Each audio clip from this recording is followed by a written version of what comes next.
갈라디아서 6장 11절부터 16절 말씀 제가 읽겠습니다. 내 손으로 너희에게 이렇게 큰 글자로 쓴 것을 보라. 물은 육체의 모양을 내려 하는 자들이 억지로 너희에게 할례를 받게 함은 그들이 그리스도의 십자가로 말미암아 박해를 면하려 함뿐이라. 할례를 받은 그들이라도 스스로 율법은 지키지 아니하고 너희에게 할례를 받게 하려 하는 것은 그들이 너희의 육체로 자랑하려 함이라. 그러나 내게는 우리 주 예수 그리스도의 십자가 외에 결코 자랑할 것이 없으니 그리스도로 말미암아 세상이 나를 대하여 십자가에 못 박히고 내가 또한 세상에 대하여 그러하니라. 할례나 무할례가 아무것도 아니로되 오직 새로 지으심을 받은 것만이 중요하니라. 무릇 이 규례를 행하는 자에게와 하나님의 이스라엘에게 평강과 긍휼이 있을지어다. 아멘. 오늘 말씀은 새로 지으심을 받는 것이라는 말씀으로 함께 은혜를 나누고자 합니다. 오늘 갈라디아서 6장 11절 12절에 보면 뭐라고 얘기하냐면요. 육체의 모양을 내려 하는 자에 대해서 나와요. 육체의 모양을 내려 하는 자들이 억지로 할례를 받게 한다는 거예요. 그러니까 할례는 뭐예요? 우리의 육체에 드러나는 거예요. 내가 예수님을 믿는다. 예수님을 믿는 게 할례로 드러나는 게 아니죠. 근데 그거를 어떻게든지 육체로 증명을 시키고 싶은 거예요, 이 사람들은. 그래서 모양을 내려는 거예요. 그럼 그 사람들에 대해서 얘기를 하면서 이 사람들이 이렇게 하는 것은 박해를 면하려 한 뿐이다 이거예요. 예수님을 믿고 또 예수님을 따라가는 데는 전혀 유익이 없다 이렇게 얘기를 하는 거예요. 그래서 육체의 모양을 내려 하는 자에 대해서 사도 바울이 얘기하는 거예요. 그러면서 책망하는 거예요. 마가복음 10장 25절 27절에 보면 예수님이 부자가 구원받는 거에서 부자가 천국에 들어가는 거에 대해서 비유하신 말씀이 나와요. 그래서 뭐라고 하냐면 부자가 천국에 들어가는 것이 낙타가 바늘귀로 들어가는 것처럼 어렵다. 그러니까 제자들이 아니 그럼 부자가 누가 구원을 받습니까? 그러니까 사람으로는 할 수 없으나 하나님은 하실 수 있다 이렇게 얘기하거든요. 그러니까 오늘 사도 바울이 무슨 얘기를 하냐면 할례를 받는 거 그것이 중요한 것이 아니라 하나님께 마음의 할례를 받아야 되는데 육체의 모양을 내는 거 육체로 할례를 행하는 것이 결코 구원에 이르게 할 수 없다는 거예요. 그러니까 부자가 낙타가 바늘귀로 들어가는 거 우리가 생각해도 전혀 불가능한 일이잖아요. 영의 일이다 이 말씀을 하는 거예요. 하나님으로서는 다 하실 수 있다 이렇게 얘기를 해요. 근데 사람들이 그렇게 예수님의 부활을 보고 예수님의 부활을 믿고 쫓아가다가 어느 순간 변질되는 거예요. 그 앞에 뭐라고 나냐면요. 그리스도의 십자가로 말미암아 고난을 피하려 하려 박해를 면하려 합니다. 이렇게 표현을 해요. 그건 뭐냐면 그리스도를 믿고 따라가다 보니 십자가를 지고 따라가다 보니 이 할례 받지 않은 것이 박해의 원인이 되는 거예요. 그러니까 이들은 어떻게 해요? 박해를 면하려 하려는 방법으로 그냥 할례를 받자 이거죠. 그러면서 할례를 행하는데 이게 점점 어떻게 되냐면 억지로 할례를 받게 하는 거예요. 마치 육체의 모양을 내는 것이 구원과 연결되는 것처럼 하려는 거예요. 예전에 순교하신 목사님들이 있어요. 일제시대 때. 그럴 때 순교하신 목사님들이 왜 순교를 하셨느냐? 우상 숭배를 하지 않기 위하여 천황에게 절을 하지 않았고 그런 일들 때문에 순교를 당하셨어요. 아주 처참하게 죽는 모습들을 우리가 간증으로 전해 들어요. 그 중에 또 어떤 분들은 그냥 타협해서 절을 하신 분들도 있었어요. 근데 오늘 사도 바울이 말하는 건 뭐냐면 그렇게 해서 한경직 목사님인가는 그거에 대해서 나중에 고백을 하시면서 자신이 회개했다라고 고백하셨던 기억이 나요. 그러니까 누가 잘못했다 잘했다의 문제가 아니라 우리가 지금 그리스도의 십자가를 따라가는데 박해가 반드시 와요. 십자가를 지는데 무슨 금목걸이 차듯이 우리가 모양을 내고 그 십자가를 그러는 거는 아니에요. 근데 그렇게 가볍게 지고 가는 십자가는 아니에요. 근데 우리가 박해를 면하려 하는 방법으로 육체의 모양을 내는 걸로는 해결하려고 하면 안 된다는 거예요. 우리가 박해를 면하려는 방법은 뭐냐면 그리스도와 함께 멍에를 매는 것이어야 된다는 거예요. 박해를 면하려는 것은 무엇이냐면 우리에게 이길 힘을 달라고 그 공급하심을 받아서 이기는 거예요. 근데 박해를 면하려 하는 것에 육체의 모양을 내는, 육체로 그들을 흉내낸다고 해서 그것이 되어지는 일이 아니다라는 거예요. 그러니까 우리가 상처가 났는데 뭐가 이렇게 골맞어요. 그리고 거기가 툭 터져서 뭐가 진물이 흘러요. 그러면 예전에 우리 아들이 교통사고를 당했어요. 그래가지고 차 밑에 깔렸다가 나왔어요. 그래서 이제 막 작은 병원에 갔더니 큰 병원 가보라고 해서 막 큰 병원에 갔어요. 근데 이 애기가 계속 그러니까 이제 막 엑스레이를 찍기 시작하고 정밀검사를 시작하는데 이 애기가 병원에 실려가면서부터 계속 하는 말이 뭐냐면 데일밴드를 발음도 잘 못해요. 베일밴드 붙이라는 거예요. 자기 아프다고. 계속 그 간호사들 만나고 의사들 만나는데 베일밴드 붙이라고 베일밴드 주라고 베일밴드 막 계속 그러니까 의사들 얘 뭐라고 하는 거냐는 거예요. 그래서 내가 데일밴드 붙여달래요. 아프다고 내가 그랬던 기억이 나요. 아니 교통사고 나서 쇄골이 부러졌는데 베일밴드가 발음도 잘 안 되는 애기가 데일밴드를 붙이라는 거예요. 거기다. 그러면 자기 경험에 어렸을 때 가위나 이런 거 갖고 나서 손 좀 베면 제가 데일밴드 이렇게 붙여주잖아요. 그러면 안 아팠던 기억이 난 거죠. 근데 교통사고 나가지고 온몸이 만신창이어서 정밀검사하고 장기가 혹시 손상됐는지 몰라서 MRI부터 찍기 시작하고 막 애를 검사하기 시작하는데 거기 쇄골뼈 부러진 데다 데일밴드 턱 붙여놓으면 그게 치료가 되겠어요? 근데 아이 생각에는 자기가 작은 상처 났을 때 데일밴드가 자기를 고쳐줬던 것처럼 지금 교통사고가 나서 완전히 죽는 줄 알았다 살아가지고 사람들이 다 놀래 자빠져서 막 검사를 하고 있는데 데일밴드 갖다 붙인다고 낫는 게 아니죠. 근데 어린아이 생각에는 어때요?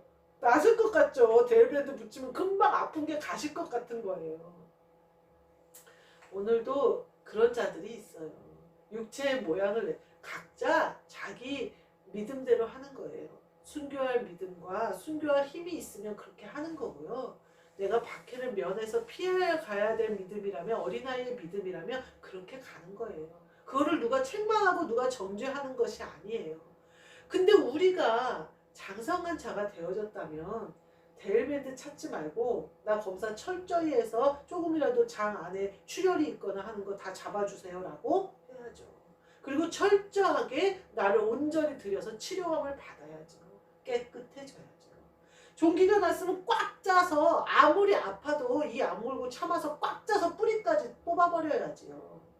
제가 예전에 다리에 요만한 혹이 나는데 이 혹이 계속 이렇게 동그랗게 나 있는데 계속 그 종아리에 있어요. 꼴보기 싫어서 정형외과에 갔는데요. 그 뿌리를 뽑는데 거기 다리를 마취시키더라고요. 그리고 뿌리를 뽑는데 기계로 돌려서 그 안에까지 살을 싹 파내더라고요.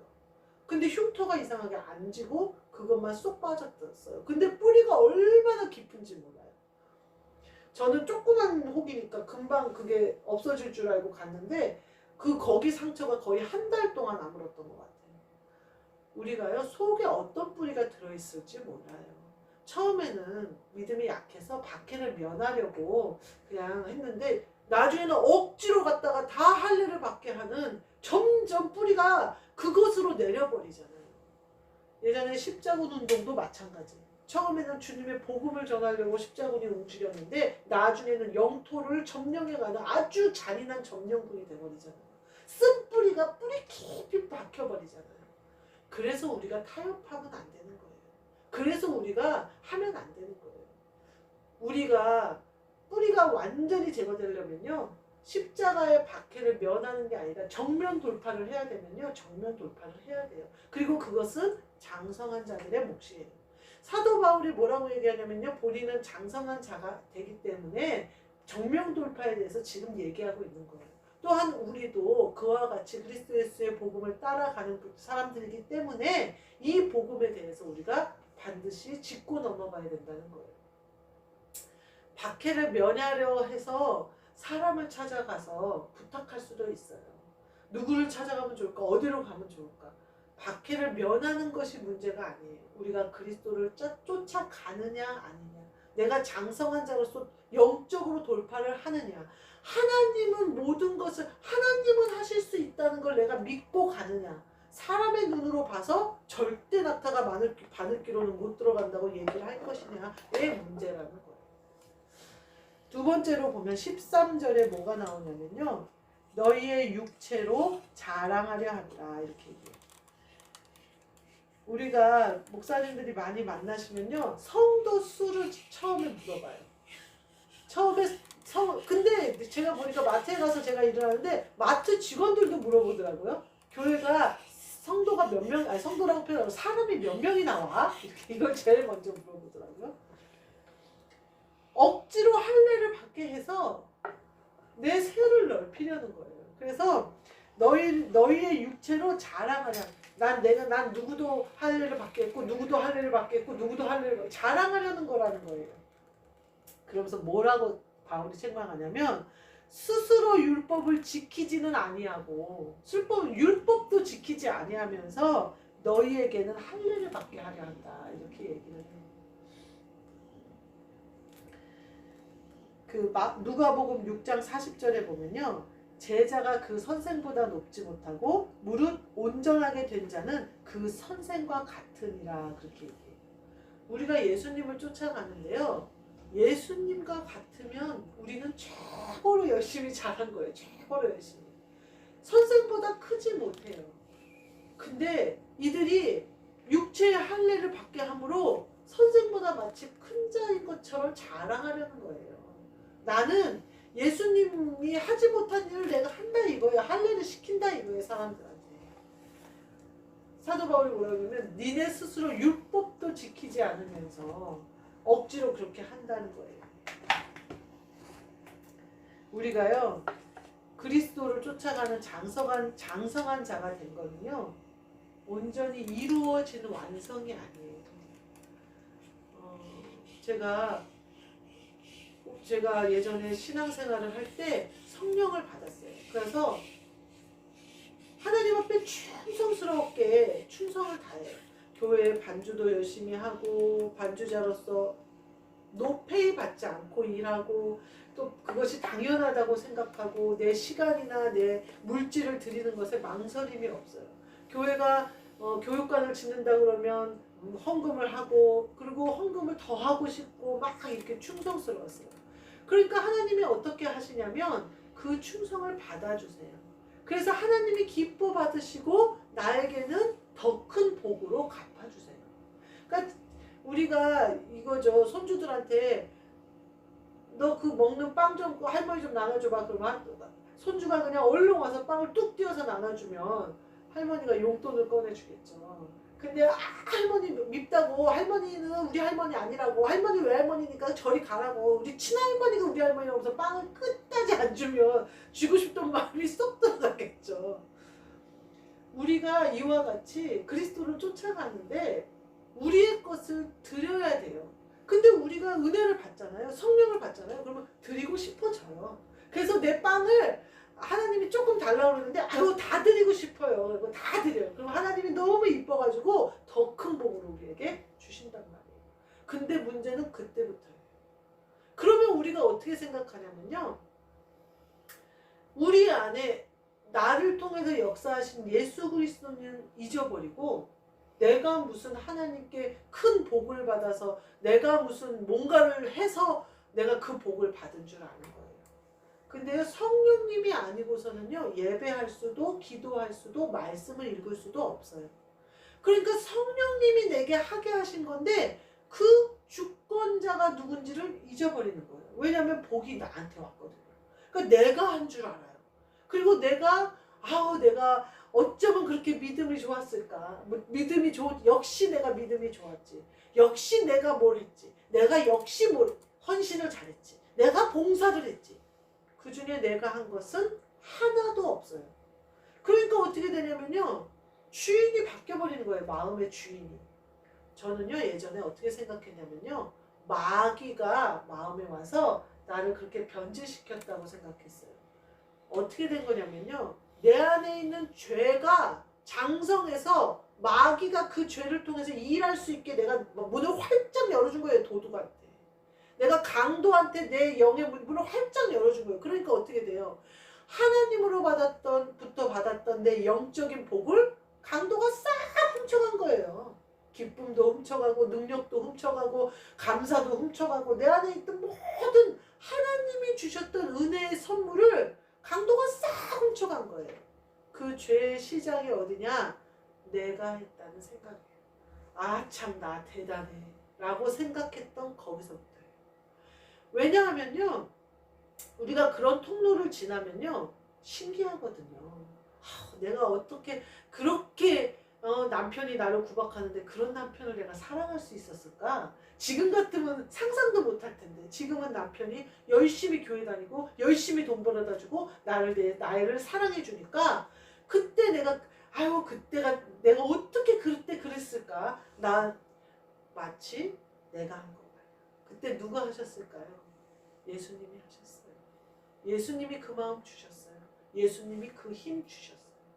사람들이 그것을 통과한 뒤로 복을 받는데 그 복이 오히려 화가 될 수가 있다는 거예요. 예수님이 뭐라고 하시냐면요.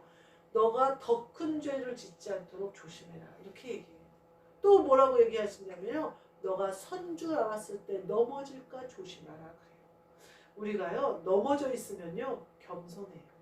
넘어져 있으면요. 좀 도와달라고 사람들한테 얘기해요. 근데 내가 선 줄 알잖아요. 기고만장해요. 내가 땅바닥에서 일어날 힘도 없어서 앉은뱅이가 돼서 다리에 힘도 없는데 기고만장한다니까요. 내가 언제든지 일어날 수 있거든. 너희 도움 따위 필요 없거든. 교만해져요. 거꾸로라는 거예요. 내가 선 줄 알았을 때 조심하는 사람은요. 내가 서 있을지라도 겸손할 수 있는 마음이 있다는 거예요. 그리고요. 그리스도가 주인 되시는 거는요. 그 겸손한 마음의 주인이 되세요. 조금이라도 교만이 올라오기 시작하고 조금이라도 내가 올라오기 시작하잖아요. 그러면 그리스도는 내 주인이 되실 수가 없어요. 그러면 그때로부터 내가 그전에 믿은 것으로 말미암아 지금 복을 받았어요. 지금 더 충성스러워서 더 그것을 성공으로 잘 한 사람이 누구냐면 다윗이에요. 내가 복을 받아요. 근데 그것도 하나님 거. 그러니까 더 큰 복을 받아요. 그것도 하나님 거. 근데 더 큰 복을 받아요. 그것도 하나님 거. 하나님이 솔로몬에게 왕위를 계승하기까지 하시잖아요. 그러면서 네 먼 후손 예수 그리스도가 너로부터 나올 거라는 축복까지 하시잖아요. 그러니까 우리가 하나님께 그 믿음으로 복을 받았어요. 하나님이 주신 힘으로 내가 일하다 보니까 복을 받아요. 그러면 그것도 하나님 거. 그것도 예수 그리스도가 해주신 거. 그렇게 돌려드리면 또 복이 와요. 그것도 하나님 거. 그것도 예수 그리스도가 하신 거. 이렇게 선순환이 돼야 된다는 거예요. 우리가 이렇게 선순환이 되어졌을 때 거부가 되는 복이 임하는 거예요. 그리고 그 거부가 된 복이 내 것이 아니라 하나님 것이 될 수 있는 축복이 우리에게 있는 거예요. 그 축복이 저와 여러분에게 임하시기를 축복합니다. 아멘. 세 번째로는요. 자랑할 것에 대해서 나와요. 14절의 말씀에 자랑할 것이 나와요. 그러니까 니네가 그런 거 좀 자랑하지 말고 이런 거를 자랑해라. 그러면서 뭐라고 얘기하냐면요. 그리스도, 주 예수 그리스도의 십자가 외에 자랑할 것이 없다. 이렇게 얘기해요. 이 십자가 까닭에 내가 박해를 당할지라도 자랑할 것이요. 이 십자가로 말미암아 내가 복을 받아도 자랑할 것이요. 이 십자가로 말미암아 내가 죽을지라도 자랑할 것이요. 이 십자가로 말미암아 내가 살지라도 자랑할 것이다. 이 말이에요. 예수 그리스도로 말미암아.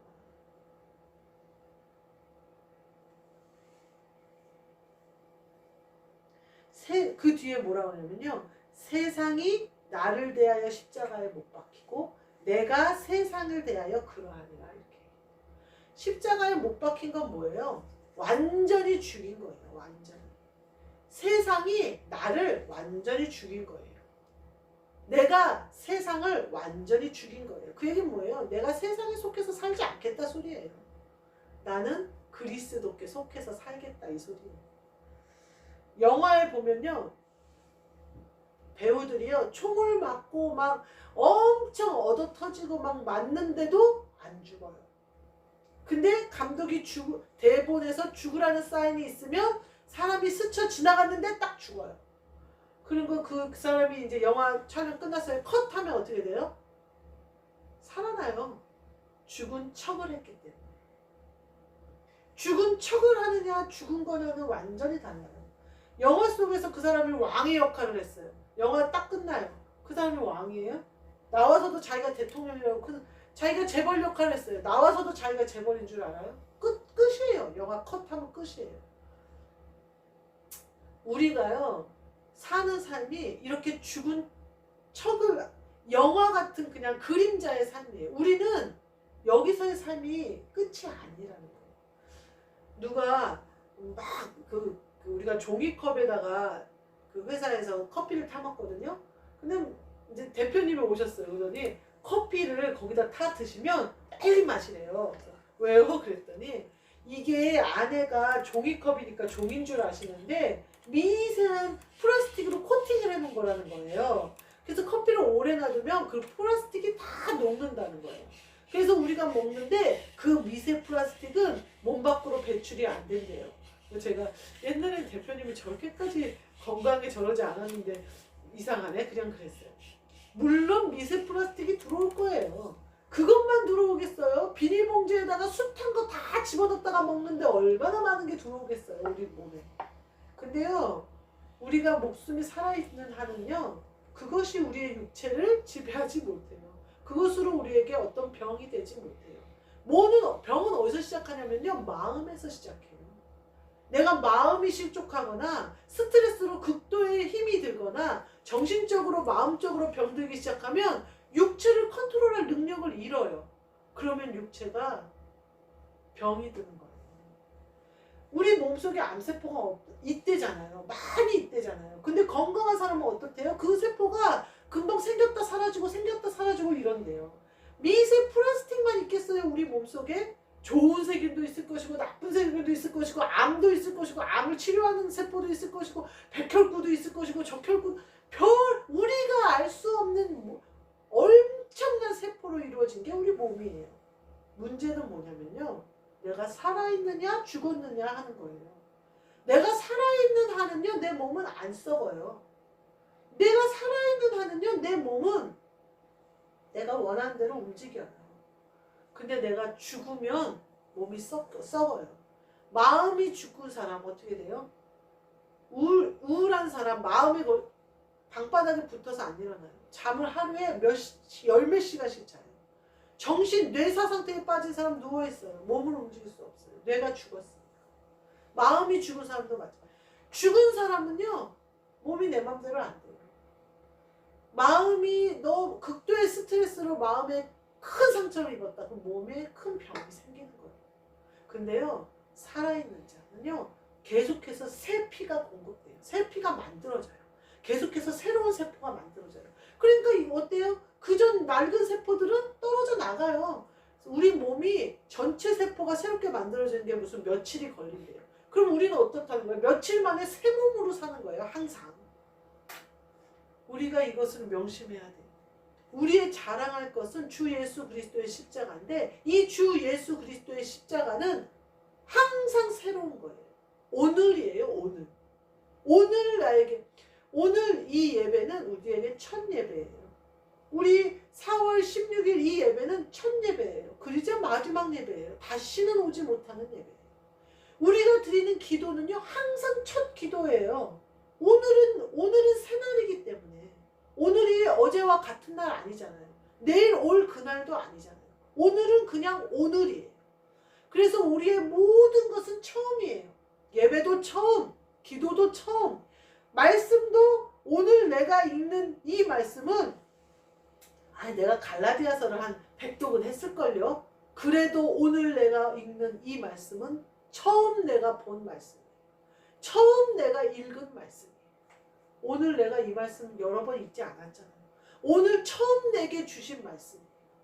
우리에게 이렇게 되면요 오늘 내가 처음으로 하는 모든 것이 내 새 세포를 만들어내는 거예요. 내 안에 영의 새 힘을 그러면 내가 어떻게 보면 죄가 씻겨져 나가요.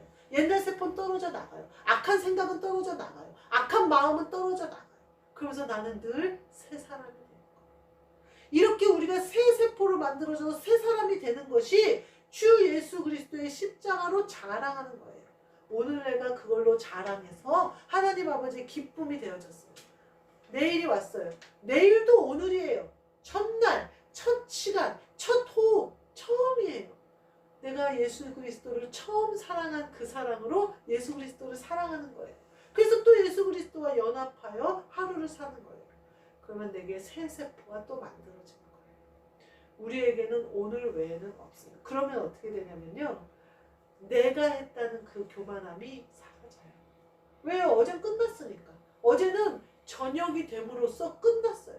그리고 아침이 돼서 우리는 새 사람이 되는데 내가 어제 예배한 것으로 어제 내가 무슨 500명을 예를 들면 베드로가 설교해서 5,000명을 전도한 것처럼 그런 기적이 일어났다고 해서 오늘도 내가 그 영광에 그냥 취해가지고 아니요. 오늘은 새날이에요. 오늘은 내가 새로운 복음을 어디서 전할까? 회당에서 전할까? 아니면 물기 있는 사람들 옆에서 전할까? 저 여자들은 내 말을 받을까? 어디서든지 오늘은 새날이에요. 또 오늘은 내가 또 새로운 예배로 하나님께 나아가고 또 새로운 예배로 복음을 전하는 거예요. 그 어제 한 것으로 내 영광, 하나님 아버지 앞에 영광 돌리는 것은 어제로 끝났어요. 오늘 내 사명은 또 오늘 있어요. 그래서 예수님 뭐라고 그러셨어요? 날마다 제 십자가를 지고 나를 따를 것이니라 그랬어요. 예수님이 날마다를 빼지 않으셨어요. 네 십자가를 지고 따라라 그러는데 그 앞에 날마다가 있어요. 날마다 새 날이에요. 그러면 우리의 새 세포가 만들어지고요. 그렇게 우리가 새 사람이 되는 거예요. 그러면서 그런 사람은요.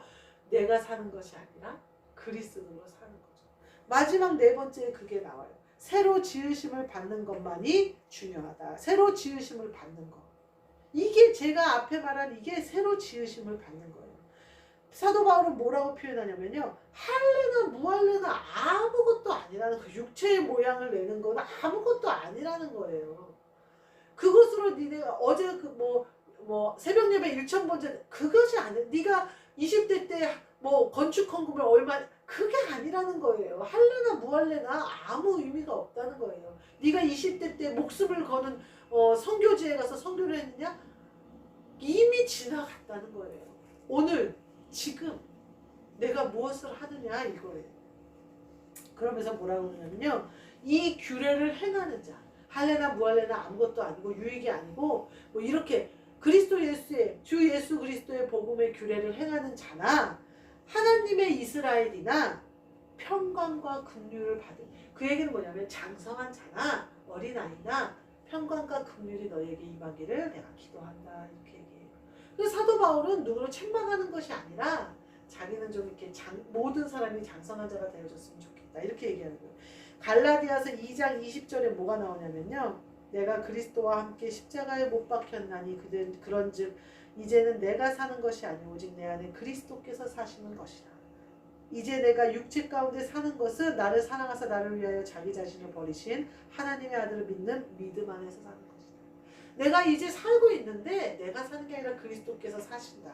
아 그래 내가 육체 가운데 살고 있어. 그러나 내가 믿음 안에서 산다. 이렇게 얘기해요. 그러니까 사도 바울의 고백처럼 우리가 사는 것이 아니라는 얘기예요.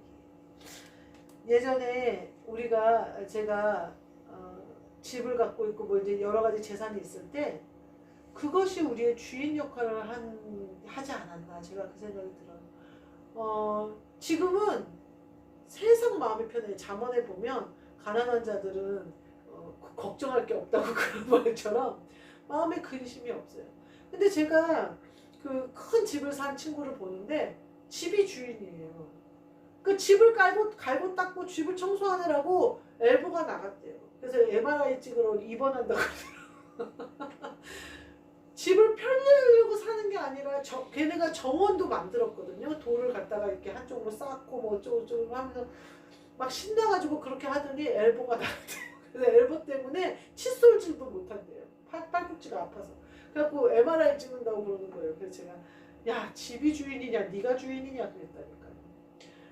우리가요, 집 안에 사는 사람이 중요해요. 집이 다가, 집이 뭐가 중요해요? 그 안에 사는 사람이 중요하죠. 우리의 이 육체가 뭐가 중요해요? 그 안에 사는 분이 중요하죠. 이렇게 우리가 그분이 우리 안에 있으면 어떻게 된다고요? 새로 지으심을 받아요. 그래서 그 어떤 것도 우리에게 흠과 티가 없게 되는 거예요. 이와 같은 삶이 우리에게 임하셔서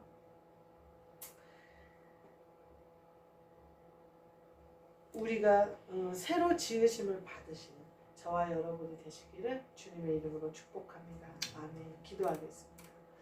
하나님 감사합니다. 우리 안에 그리스도를 주사 내가 사는 것이 아니요 그리스도께서 살게 하셨사오니 우리는 오늘을 살게 하여 주옵소서. 첫사랑으로 처음처럼 그렇게 살게 하여 주옵소서. 매 예배가 그리스도와 한영되는 잔치와 결혼이 되고 우리의 기도가 매 순간 기도하는 모든 것이 첫 호흡이 되어지고 우리의 말씀이 언제나 첫 말씀이 되어져서 우리를 새롭게 지으시는 일이 되게 하여 주옵소서. 그리하여 우리의 육체도 새 세포가 지어지므로 낡은 것들은 헐어져 버리고 더러운 것들은 헐어져 버리는 것처럼 우리의 모든 것이 벗어져 버리고 내 안에 그리스도로 사시는 삶이 되게 하여 주옵소서. 예수 그리스도의 이름으로 기도하옵나이다. 아멘. 주 예수 그리스도의 은혜와 하나님 아버지의 사랑과 성령님의 교통하심이 새로 지으심을 받은 우리 모두에게 그리고 이 동일한 은혜가 우리가 사랑하는 모든 사람들에게 영원까지 함께 있을지어다. 아멘.